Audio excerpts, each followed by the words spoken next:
So today we're going to be discussing about AI's impact in social lives, the good and the bad. And we'll be starting from the positive impact of AI on social life. And we've only got 30 minutes, so I would imagine that we'd have to race through these topics. But of course, if there are some discussion that is a bit more interesting than some, we might have the liberty to spend as much time as we need to properly deal with this conversation. However, before we get started, I'd like you to tell us a bit more about yourself, John Robert. Yeah, I mean, hi. Yeah, thanks so much for inviting me for this podcast. I really appreciate that.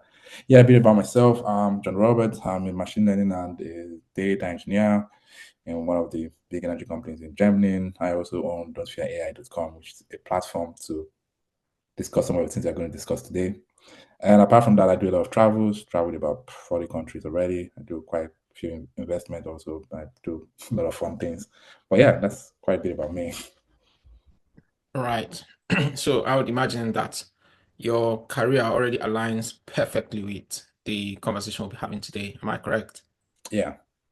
Brilliant. In such a case, then, I'd like to get your thoughts about AI in social connectivity. What do you think about it? What do you mean by social connectivity in the first place? I would like to have a better idea of what you mean. Right. So, just like what we're doing at the moment, we're connecting, and this is over the Mm. internet. So you're still, in a way, social, but we still have a little bit of interference, like the buffer between you and I, which is technology, the medium to which we're using to communicate. So, Mhm. what's AI? What do you reckon is the positive impact of AI in social connectivity? Okay, yeah. So one thing I could say that AI is just an enhancement of any industry. So if you have any industry, AI just enhance it to make it a bit better. So in social connectivity, what AI does for you is also to make it better, to make it so it's easy. So if it depends on a lot of things. That's why I asked you what exactly you mean, because in part of like connecting with each other, humans still want to connect humans to human. But in terms of like, for instance, if you need to call customer care, you need some information from the customer care and things like that, then AI helps you to solve a couple of problems because you have less staff and then it helps you to like optimize and make it a bit more efficient. So it depends on the use case, but in many use cases, AI can help in improving the impact or the improving the processes of any of social connectivity or any industry. So, would you say AI would be also helpful in mental health related matters? What do you say? Would you say mental health related matters would be a positive Okay. side of the use of AI? Okay. So one thing is that for mental health, actually a friend of mine called me for a product or a project where mental health means some people are like bored at home sometimes and they have a lot of things that's going on their head and there's nobody to talk to. There is the two extreme where you can chat some AI stuff that will tell you some good things about life. But then also sometimes you also need like humans to get involved. But I think in your mental health, there is a part of AI helping you or helping you with some answers to life and some few things about life. But there's also the extreme because AI can be bad and can be good, depending on what you use it for. So when it comes to mental health, a lot of also there's a company I think I saw in an hackathon or something like that where they're using AI to improve their so they have this mental health app and then they use AI to chat with them when they have issues, and then before they also connect and then there's also another one that they have maybe just one mental health doctor or whatever they call them, and then they use AI to optimize that one person that they have. So based on the situation. So I think there are a couple of things that you can use AI for, but also AI can be bad in the other way because sometimes you can just go online, maybe ask AI something about yourself and just tell you bad things about yourself and you feel bad. So it's kind of two-edged sword. It can be good and it can be bad. So it depends on how you use it or how you fine tune it to use it. It sounds very brilliant, and we'll definitely dive even deeper into the negative impact of AI. However, would you say, because the buzz about AI has become a lot bigger today, Mhm. would you say AI is just a thing that's just kicked off maybe in the last 2 years, or would you say AI has always been there? It's been there the whole time, but it's just making the buzz today, I've been doing AI since 2018. right? So it's just so the difference between what we had before and what you have now is the fact that there has always been transformer models. Transformer was created by Google. What OpenAI just did is to deploy the model so that everybody can have access to it. Previously, what happened is we always have these models, but then only developers Oh, sorry. So before we have like only models, and these models are on GitHub, on Hugging Face, and all these kind of places. And then you need to be a developer to use it.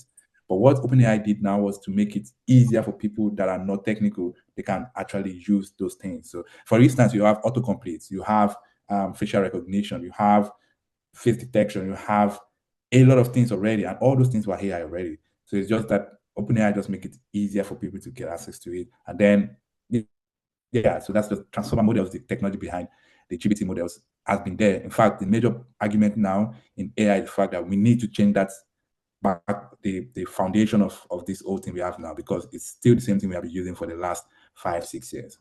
I totally agree with you because far back as 2018, like you rightly mentioned, you'd have like if you're driving a Mercedes of 2018 and you turn on your car, it already knows like your common locations and it will suggest, are you going back home? Are you going to work? And then you can just select all of these. So that's clearly AI, but it's just making a lot of noise today because of every business wants to have that face or that comment to say, yes, we do AI. What exactly about AI do you do? But no, we do AI. Right. So how do you think this impacts dating and relationships? Do you reckon it makes it better or does it make it Yeah, worse? when it comes to like relationship and dating, actually, I think like there's, I know you know this thing is called replica. I'm not sure if you know that. So Replica. it's like the online I think it's called replica. No, something like that. It's called replica. It's online I know the girlfriend. mainstream ones like Tinder, Bumble, Hinge. What do you say? But, I mean, I know the mainstream dating apps, but No, no. So replica is like they call it online girlfriends. You can check it. It's like online. oh, got you. And Okay. Okay. then in at the beginning or recently, there's been a lot of apps that are different names of different apps that are just like to represent your girlfriend, so that people you can chat with, people you can feel happy with, people you can say sweet things to you. So we have that already, or that already affect dating in a way. And I feel also In like a there's a good lot or of in a like bad way. I would say in a bad way, because naturally relationship is supposed to be between a man, sorry, whatever, supposed to be between humans and human, right? Right. So, but then human and something that is not human, and a computer can never give you, as they say, one of the major things people talk about AI is AI cannot be conscious. So if you're dealing with human have emotions, human have consciousness, and it's an argument you have generally in the AI industry that AI is not conscious and AI is not emotional. It can only do what it's built to do. So I think in relationship wise, people get addicted to using some of these things to feel good, but then they miss a part of human touch, because humans will always have something different. So you cannot replace human. You can only improve human. So AI is not expected to replace human. AI is expected to make the life of human better. Yeah, I agree to you, and I don't agree at the same time because I would say I Okay. speak for the viewers on this platform in the sense of I'm sure a few people agree with you and a few people probably would have the same point of view that I'm about to bring up now. Mhm. I agree that it's at the moment where AI is today, it has no Mhm. emotion. It's probably not conscious. I also Mhm. have the argument to say it's a matter of when. It's definitely going to happen at some point. But first, before we delve into that side of the argument, because we're a bit going to be um, spinning towards a different tangents in this, but Mhm. do you know about the Rocco Basilic's how's it called? It's called the Rocco Basilic thought experiment. Have you ever heard about this? No, what's that about? Right. Okay. It posits that a future of super intelligent AI might Mhm. punish those who knew about the potential existence and didn't contribute to the advancement. That is, for instance, you didn't know about it, you were okay. But now that you Mhm. know about it, when this AI takes over the world in the future, it's Mhm. going to punish you because you didn't support it to take over the world. That's the Oh, Rocco Basilic's thought experiment. Right. yeah. First, do you even agree about it? Do you have any bit of agreement about the possibility of this? So one thing I want to, and that's why I actually started on Fair AI. So I went to a conference, and the conference was, I spoke at a conference, and the conference was a lot of like EU Act, EU regulation people, like some of the professors, and everybody was always talking about AI taking over the world, AI taking jobs, or AI, I don't know, doing crazy things, shooting guns, AI, whatever. One thing you should know at the end of the day is this thing is just a computer. A computer will mostly do things you ask it to do, or things that is programmed to do. Yeah, there is a part of AI that was, you don't necessarily program AI, it just learned on its own, right? But then there's also a control. At the end of the day, there is a computer somewhere that can be controlled. But isn't it the point to Mhm. make that AI is developed to a point where it becomes self-sufficient, where it becomes self-aware, that is able to improve itself, update itself, adapt itself to the condition of the weather, to the condition of today's technology? Isn't that the point of AI in the first place? That would be a point of it. But remember, you have something that it runs on electricity and GPUs, right? And Yeah. compute. If you remove electricity from it, it can do nothing. So, then if you remove the compute, it can do nothing, right? So Yeah. this is we need to let's get the basics right. That these things are not.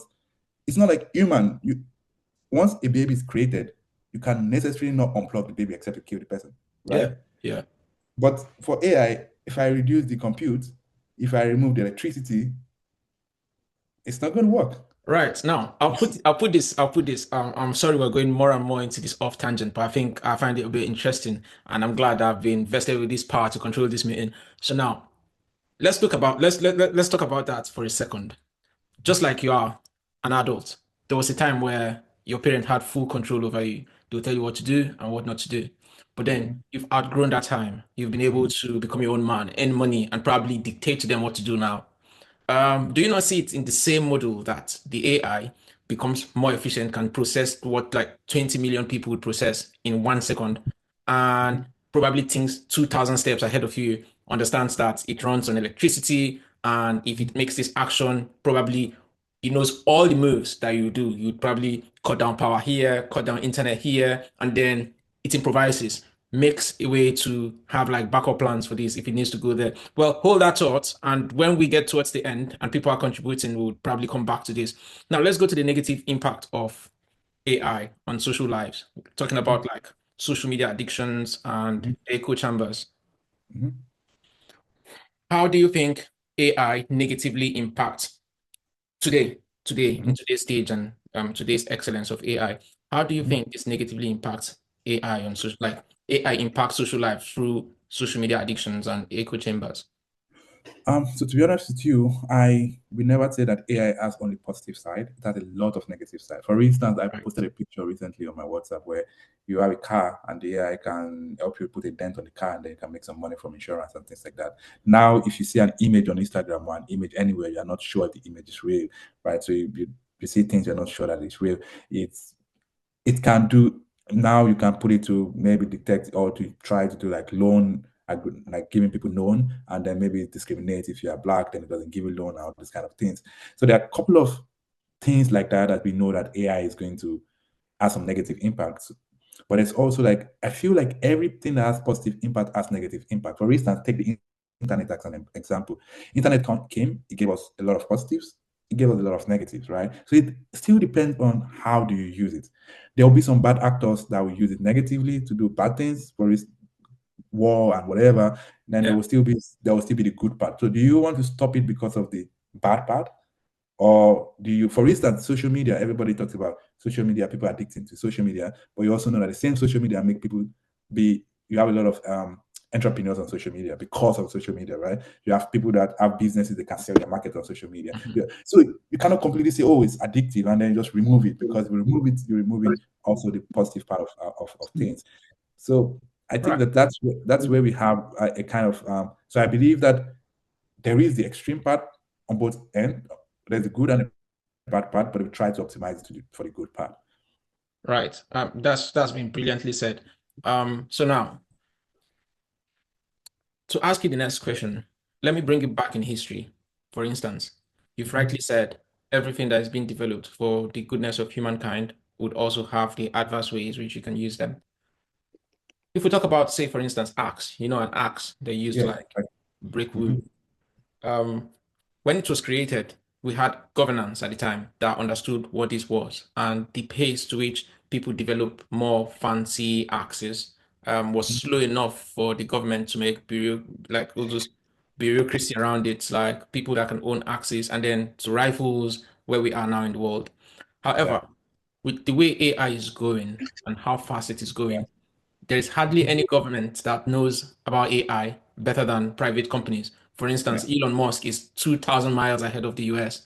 Mhm. Now, how do you reckon that this whole situation, because that's been the reason why evil couldn't prevail over the good of invention in the past because governance that had the control to regulate, they they knew a lot about this stuff and they could be ahead with the money and investment they could put into whatever technology that was. But in today's case of AI, it's just growing in different direction that no government is able to even keep track of what's happening. So how would you think, or what would you recommend should be the wisest way to go about this? So that was exactly the question I was asking in the conference because a lot of them they did the regulation, right? And the problem they had with regulation, like if you give regulations and regulations like 10, it's actually 5 years behind because in the EU Act, when they did the EU Act, there was no LLM. So everything they did was based on what was in the past. And now we have LLMs now, and we have like agents now, and we have like MCP now, and we have like a lot of new things are coming in. The truth is that the only way to do anything is going to be to work with the people that are developing it. Even the people that are developing it are not too sure of, like, if you listen to a lot of prediction about what AI is, an average person in AI feels like this thing is faster than what they even imagine. So no one can imagine how fast. Like today, we cannot imagine that MCP is going to be something now. We cannot imagine agents some time ago. We don't know the next thing we are going to imagine. And yesterday, some company Alibaba released a kind of video that can do like some dramas and things like that. We don't know how fast we can go because we have the compute. Previously, the problem was we don't have the compute. Now we have the compute, so we can develop anything on top of it. How do we manage it? We need to collaborate with the people building it. That is where EU has a problem. EU, you are not building things there and you're only regulating. You cannot regulate what you don't know. You can only regulate what you know. So it's better that you regulate based on people that are building it. That's one thing. And the second thing is that even the guys that are building it, they don't know what the impact could be. Like when Facebook was creating Facebook, they never knew that they would fight maybe some people, they would fight mental health. They never knew they would fight child abuse. They didn't build Facebook thinking that they will have child abuse in it or they will, that was they just so the things you can only know the problem, some of these problems while in the face of it. So it's not something that you can just wake up and think about. There are a couple of things you can't think about. So and these things happen, it's until they happen that you know that they exist. So the only way to do it is actually to collaborate with the people that are building it, not to just stop them from building, because there's also the part of innovation and curiosity and things like that. So that's what most people think, or that's what I'm going to think that is one of the ways to help. But if we want to think about 10 step, 20 step ahead of time, it's impossible because you don't even know what we're going to have the next day in the next. But there's nothing new under the sun. In my opinion of this, I would say, for instance, back in the day where we didn't have electronics, we had just books. And there could be other authors at the time, like for instance, the books of the Bible. There's so many books that were written, and a group of people, a college of people, were able to put together what was useful to man, or other scientific postulates and books and all this sort of stuff. Do you know what I mean? Yeah. So this problem has always been there, and when the rise of television and all this stuff, we then rely more on accredited sources like news channels, news networks, and then they also misinform as it pleases their political agenda and all that sort of stuff. So this isn't new in the sun, but why have we not seen like governments coming out with like accredited sources that okay, whenever you see anything AI or AI related, if it's not accredited by this, or if people do not see this logo or something around that, why have we not seen anything at all? Like any government taking the front lead in this? The truth about it at the end of the day is government does not control social life reality. That's why government have not been able to control Facebook or Instagram. Government's job is different. That's why government cannot tell you cybersecurity. Government doesn't control the security of the internet. Private companies control that. Government doesn't control the mental health or crazy things happening on Facebook. Some social gathering control that. Government is a general, in most countries, government is a general slow system. They need a lot of time to sit down and do this and do that. So if you rely on, you can't, in fact, many of us can't even rely on the government for our future. Why then do you think you can rely on the government for AI that is faster than future? So I think that Think you don't we need understand. we need a better way, not government. So it's going to be more like private companies and things like that. And I don't think government can do. Government could listen to some of these private companies, but the speed of government generally is very low in anything they do. They are very slow most of the time. So most of the time, I think it's going to be more of private companies like we had the cybersecurity. So that's in fact, internet is a very good example of things. We had internet and then security of internet became a problem. So now we have AI and then the security or whatever, or the impact of AI will become a problem. Then we need some people to build things. And that's why we have guardrails and a couple of things like that. I mean, recently I can't remember the name of the company. So there's this company that's trying to like, if there's something that's AI, they don't look at it as the picture. If they have an image, they look at the watermarks of the image and some couple of things about the properties of the image, and then they can detect if the image is actually AI generated. You have this app already that is called AI detection, something like that. That if you write the text in AI, it can tell you exactly what AI used to generate the text. So something like these we already have these kind of things, and I think that those kind of things will actually grow, and these are built by private companies, not government. Well said. Well said. Um, However, how do you see this playing out in the workplace environment, social impact, putting all this together, as in misinformation, deepfakes, privacy concerns, AI surveillance, for instance, because I can just go on your Instagram, take a few of your pictures, and I would make a perfect AI replica of you.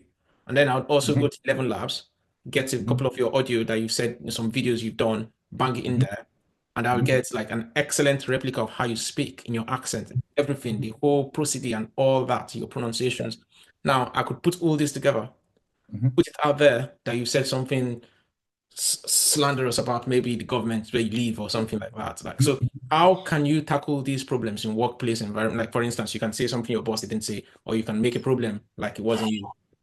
As I said again, just like we had cybersecurity companies, I mean, Google just bought Wiz for $32 billion. If it was not a problem, they won't spend that much money on that. So just like we had cybersecurity, we are going to have companies that are going to be specialized on detecting that something is AI. That's what we're going to have. It's, I mean, that's the only solution to it. We cannot really, because for instance, if somebody does like social engineering or Facebook or whatever, you need a tool to be able to understand that this thing was done. Or if somebody sends you an email, for instance, now you can check and know that, oh, this email is fake, or this email is from someone that wants to hack your system and things like that. So that's the way we're going to be able to solve that problem. There will be a way to like detect that something is AI. And for the economical impact on job loss, just like the internet came and replaced, and the computer came, replaced some people, like we are going to have AI come, replace some people, but then AI is also going to create a new set of jobs. So with job losses and things like that, yes, AI is going to take some jobs. No, there's no doubt about that. But then AI is also going to create a new set of jobs. Social media came, took some jobs and created a new set of jobs. The computer came, internet came. For instance, a very good example is like it's like the DHL. Previously, when you send a message, you need to send a message by post, right? Everything you write it, your girlfriend, whatever, you write the love letter and send it. Now you 2 seconds, 1 second, you can send the same thing. So it replaced a lot of people that work in the post office. And that same thing AI is going to do. Take some jobs, but also create some new jobs. Well said, John Roberts. Thank you so much, John, for having the time and creating the time to come around to talk to us. Now, let's look at what's happening in the chat session and let's see if there's anyone wanting to add anything or even ask some questions. I'm sure a lot of people would have a couple of questions for you. The speaker has put together a great resource that's already packaged and ready for you. Oh, this is AI. Oh, don't fear AI. Read, learn, ask questions, and grow. Check it out here. What's this for? Is this a comment or Yeah, I think that that's the speaker's website where Oh, okay, it yeah, yeah. talks more about AI for anyone who is interested and would like to, start the journey here. So if I have one someone? question and then All right. Go with your question, but I could okay, just read out this question and then you can add yours. okay, good. How do you see AI in terms of upgrade in 3 decades from now? Then add yours so then while he tackles them too, Then maybe I would just say get more maybe you questions. can, if one is interested in this journey of AI, is there limitation, maybe a certain restriction with age, and probably what are the steps one can actually, follow? So the thing is, like, I get this question every time. Oh, I want to get into AI, and the first question I ask is, what do you want to do? Because there are people that use AI tools. Maybe they just use 11 Labs, they use ChatGPT, they don't build it, they use it. There are people that they use the API. So you have APIs from OpenAI, APIs from cloud, APIs from whatever, and then use this API, use it in your app applications, right? Or in your whatever. Then you also have the people that are actually building the foundation models, which is what OpenAI does. OpenAI like build GPT 4.5, cloud builds cloud 3.7. So there's the application, there are different phases of it. There is the usage phase, which is just using it to your day-to-day life. There is the part of like using it to create applications. There's the part of actually building the foundation models. To build the foundation models, I doubt a lot of people can do that because it's very expensive. OpenAI just raised 40 billion. They spend maybe 10, 30 billion on just building data centers. You don't have that kind of money. So likely you cannot build the foundation models. But then as a developer, you can build an applications like what kind of application can I see? Like some application that can maybe change your pictures, like this new thing that we have. I don't know, is it Gabi images now that is just put your image and it turns them to a particular kind of cartoon image? You can build those kind of things. So those kind of things are like more like application layer. So you're building application based on the kind of models that you have already. And then there's also the part of like just using it. If you want to get into it, what part of it do you want to get into? It depends on also your skill level. If you want to get to application level, then you need to be a developer. You need to understand how to use APIs. You need to understand how to like code. That's part of it. If you just want to like optimize a couple of things, so you can, for instance, like I was at a conference where this lady, she's a musician, and she has like a way she does her music, and then she put the music something in 11 Lab. She has a particular AI thing she does for the adding some sound and things like that. And for instance, if you're a photographer, you can put take a picture, use Midjourney and use some other apps, and then you create a better image, add some background, remove backgrounds, and make your work better. So it depends a lot on what layer do you want to get into. For the question on how do you see AI in terms of upgrade in the next 3 decades, 3 decades is even too far. In the next 6 months, no one knows where we are going in the next 6 months, because at least what I saw from Alibaba today is going to see what DeepSeek just came out of nowhere and then create something. And so if you can have a moment like DeepSeek, you can imagine what you can have in the next, you can't imagine what you can have even in the next 3 months, not to talk about 3 decades. So there's going to be a lot of things. So it's really unpredictable to think about what you can have in the next 6 months. So, John, what's your expertise, or where does your expertise lie? Are you also an expert in like Zapier, Go High Level, all those sort of automations, or Yes. So the thing is, so that one you're talking about so that what you're talking about is when you're using things like, I know people use like they call them automation. It's a lot of people doing agency these days. You see them online, they say they're doing agency, and then they pick AI different. agent? Yeah, no, not AI agents. They call it agency. So it's more like you have this Make, you have like Zipper, you have different kind of apps, and then they kind of try to automate some processes and agencies and help you to get more customers and things like that. AI agents is a complete different thing. So AI agent is when you allow your AI to access tools. For instance, your AI can browse the internet for you. So I have an app I built that the AI can automatically open your Chrome, browse whatever information you want, and help you to do some couple of things. So that's AI agent helping you to do some things. So for instance, the way to think about it is, if you have ChatGPT and you ask ChatGPT, I want to go for an holiday, ChatGPT will just recommend, okay, go to France, go to whatever. But if you ask an AI agent can go to your calendar, check when you have holidays, and then can check, okay, this is your preference on the kind of places you want to go. So you have holidays during the winter, you understand that, oh, you don't like to go to cold places during the winter. It checks your calendar, checks a couple of things about you, and then it's going to recommend, okay, I can maybe even help you book some flight deals, check the website to check the flight that goes to this particular country and tell you, okay, this place you're going to have a temperature of 30 degrees centigrade between this your holiday time for on your calendar and stuff like that. So it does more helping you do actions, not just telling you things. Right. So So do that's you the build difference agents then? between that. Exactly. So I build agents. Yeah, I do almost a lot of things with it. So I Right. build a couple of Then we should agents. have a chat. We should have a chat because at the moment I've just set up a company here in England where that's our focus. We're looking to set up this AI agent that's able to like take calls for estate agencies, set up booking appointments, viewings, and that sort of activities. There are a lot of things like that. A lot of things. Like a couple of things you can do with agents. I think Bayo Day was wanted to ask a question, right? Because I saw Yeah. his hand up. Has anyone else got a question? Yes, sir. Fire away. kind of a follow-up to the earlier question that I asked about regarding how you see the development in 3 decades from now.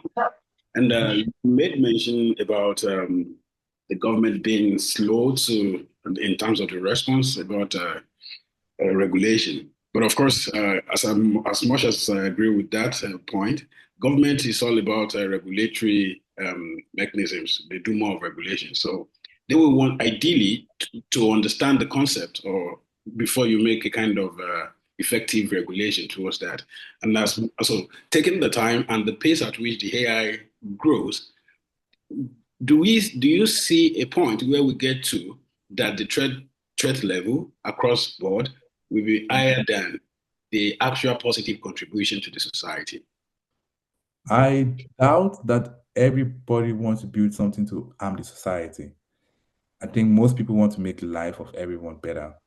So I doubt that most of the time, companies like OpenAI or Google or Mistral or DeepSeek, I don't think they're building to make the society worse. I think most of the time they're building to make society better. Have you been to Pakistan? Yeah, but what about sorry, That was just a joke. in the concept of power play now? For power play, I think that for the power play, it's normal what we have now, in the sense that any country that controls a particular technology determines how the world is run. For instance, the US controls computer. They determine how a lot of things work in that area. For instance, the US controls a bit of our mobile phones. We mostly use iPhones, right? And they can determine a lot of things. The US sometimes we use Facebook, we use Instagram, we use all these things. They can actually tell us the kind of information they want us to see.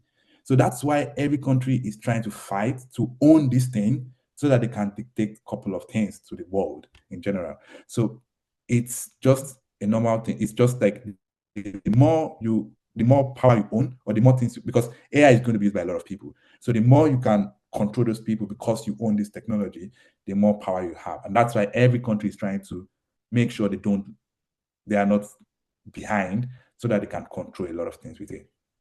Right. Sorry, so yeah, lastly, sorry, Okay.